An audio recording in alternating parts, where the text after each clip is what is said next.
Hey there, and welcome back to 7 Minute Books.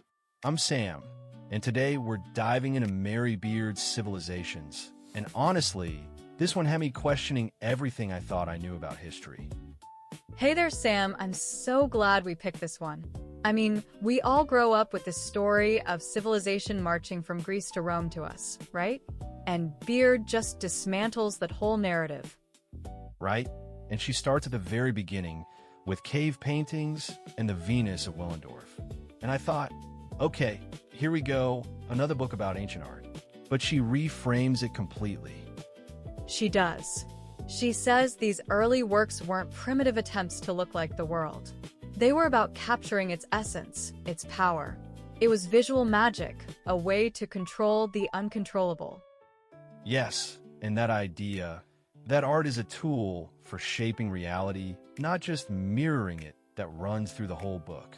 It's like every civilization has its own way of seeing, and none is inherently superior. Exactly. And then she moves to Egypt and China, and she's not just listing achievements.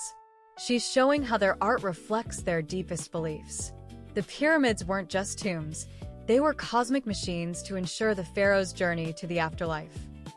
And in China, the bronzes and jades were all about ritual and the proper order of society. The ruler was the son of heaven, and his virtue kept the cosmos in harmony. Each civilization had its own visual language. Then she gets to Greece and Rome, and this is where she really challenges the Western myth. You know, those pristine white marble statues we all admire? They were originally painted in garish, vibrant colors. No way. Really? I had no idea. And she says our idea of classical beauty is partly a Renaissance invention. They preferred the clean white stone and projected their own ideals of purity onto the ancient world. Right? And the Greeks themselves were more into competition and the messy reality of the human body. And then Rome, which we think of as just copying the Greeks, was actually super innovative. Yeah, Roman portraiture was brutally realistic. Wrinkles and double chins were celebrated as signs of experience. And they built these massive structures with arches and concrete that the Greeks couldn't even imagine. It was a civilization of engineering and law, not just aesthetics.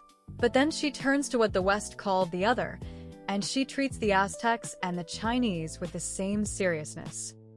And the Aztec art of sacrifice, that's powerful and terrifying. In Chinese landscape painting, it's not about a specific view. It's about conveying the inner harmony of the cosmos.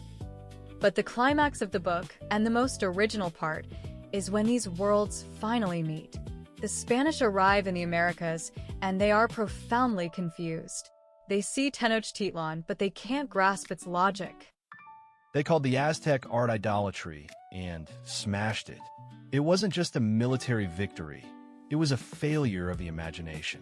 They couldn't see the Aztecs as a civilization in their own right. And then she asks this incredible counterfactual. What if the Incas or Aztecs had crossed the Atlantic first?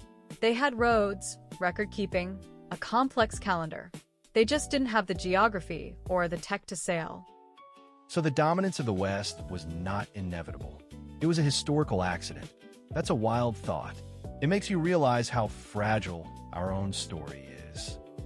And she brings it to the present, looking at museums full of colonial loot. She doesn't give easy answers, but she forces us to ask, should these objects be returned? How should we look at them? Every time we look at an object, we're participating in a history of power and ownership. That's a heavy idea, but ultimately, the book is about seeing the world with fresh eyes. The Parthenon is not more civilized than the Temple of the Sun at Machu Picchu. They're just different. And the Renaissance is one of many flowerings, not the inevitable peak. The one thing I'm taking away is that the story of civilization isn't a triumphant march. It's a messy, ongoing argument about what it means to be human. And that's actually more exciting to me. And if you want to keep exploring, the whole library is over at 7minutebooks.com/app with over 6,000 fiction and nonfiction titles you can read or listen to in any language. It's just $2.99 a month, $9.99 a year, or $19.99 for lifetime access. So, the past isn't a finished story. It's still speaking to us, challenging our assumptions. And by understanding how others saw the world, we can see our own more clearly. We'll see you in the next one.